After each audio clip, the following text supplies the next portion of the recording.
श्री गणेश पुराण अध्याय 1. ओम गं गणपतये नमः. फार फार वर्षापूर्वीची गोष्ट आहे. आपल्या हिंदू धर्मामध्ये देवदेवतांच्या दिव्य कथा, त्यांचा महिमा आणि त्यांच्या अद्भुत लीलांचे वर्णन करणारे जे पवित्र ग्रंथ आहेत त्यांना पुराण असे म्हणतात. अशी 18 पुराणे आहेत आणि त्यांच्यासोबत काही उपपुराणेही आहेत. या उपपुराणांमध्ये विशेष मानले जाणारे 3 श्रेष्ठ पुराण म्हणजे श्री नरसिंह पुराण, नारद पुराण आणि श्री गणेश पुराण.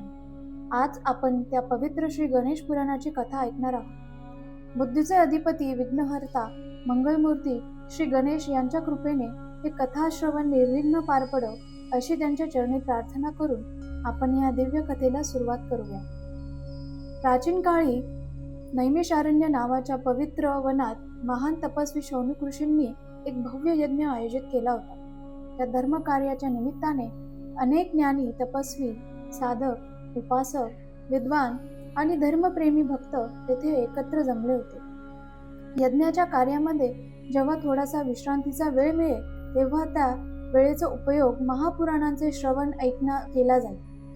विद्वान मुनी आपल्या ज्ञानामृताने सर्वांच्या मनाला आनंदित करत असत. अशाच एका दिवशी पुराण कथांचे श्रवण करून सुखावलेल्या पण अजून अधिक ज्ञानाची ओढ असलेल्या ऋषीमुनींनी आणि भक्तजनांनी सूत मुनींना विनंती केली, हे मुनिवर, आपल्या मुखातून आम्ही अनेक पुराणांच्या कथा ऐकल्या.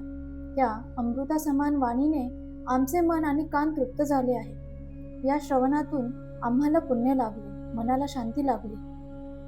आता आम्हाला आणखी एखादे असेच पुण्यकारक, श्रवणीय आणि कल्याणकारी पुराण ऐकण्याची इच्छा आहे. कृपया आम्हाला ते सांगावे.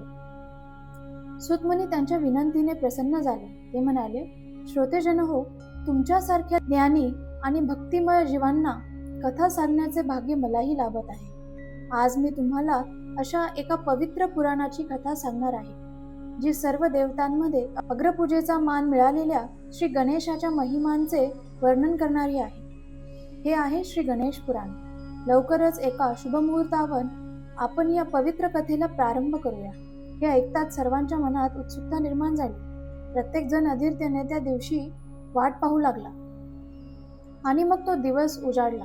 एका विशाल वृक्षाच्या घनदाट सावलीखाली सर्व ऋषी, मुनी आणि भक्तजन एकत्र जमले. सूत महामुनींनी प्रथम विघ्नहर्ता श्री गजाननाचे स्मरण केले, सद्गुरूंना प्रणाम केला आणि सर्व श्रोत्यांना मन लावून कथा ऐकण्याचे आवाहन केले. ते सांगू लागले, श्रोते हो, 18 पुराणांनंतर आता मी तुम्हाला उपपुराणांमधील श्रेष्ठ असे श्री गणेश पुराण सांगत आहे.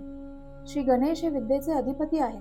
ते सुखकर्ता आहेत, दुःखकर्ता आहेत. जो भक्त श्रद्धेने या पुराणाचे श्रवण करतो त्याच्या जीवनात यश, कीर्ती, समाधान आणि भगवानची कृपा लाभते. या पुराणातून आपण श्री गणेशाचे अवतरण, त्यांची दिव्य कार्य, त्यांची उपासना आणि त्यांच्या भक्तांना मिळणारे कृपाफल जाणून घेणार आहोत. सूतमुनी पुढे म्हणाले, हे पवित्र गणेश पुराण प्रथम महर्षी व्यासांनी भृगु ऋषींना सांगितले. भृगु ऋषींनी ते पुढे सोमकांत नावाच्या एका राजाला सांगितले आणि त्या राजाने ते आपल्या प्रजेला कथारूपाने सांगितले. म्हणून आता आपण सर्वप्रथम त्या पुण्यवान राजा सोमकांताची कथा ऐकूया. फार वर्षापूर्वी सौराष्ट्र देशात एक महान राजा राज्य करत होता. त्याचे नाव होते सोमकांत. तो अत्यंत धर्मपरायण, कर्तव्यदक्ष, प्रजाहितकारी आणि न्यायप्रिय राजा होता. बुद्धिमत्ता, पराक्रम आणि ऐश्वर्य यांमुळे त्याची कीर्ती दूरवर पसरली होती. त्याच्या धर्मपत्नीचे नाव होते सुधर्मा आणि अत्यंत पतिव्रता, पुण्यवान आणि सद्गुणी राणी होती. त्या दाम्पत्याला एक सुंदर, गुणी आणि आज्ञाधारक पुत्र होता. त्याचे नाव होते हेमकंठ. हेमकंठ आपल्या मातापित्यांचा अत्यंत भक्त होता. तो नेहमी त्यांच्या आज्ञेचे पालन करत असे. राजा सोमकांत आपल्या पत्नी, पुत्र, विद्वान मंत्रिमंडळ आणि आपल्या प्रजेसोबत अत्यंत प्रेमाने राज्यकारभार सांभाळत होता. त्याच्या पराक्रमाने आणि कुशलतेने त्याने मोठे वैभव आणि कीर्ती मिळवली होती. पुढे काय घडले? राजा सोमकांताच्या जीवनात कोणते वळण आले आणि त्याचा श्री गणेशाशी काय संबंध आहे हे आपण पुढील अध्यायात ऐकूया. गणपती बाप्पा मोरया.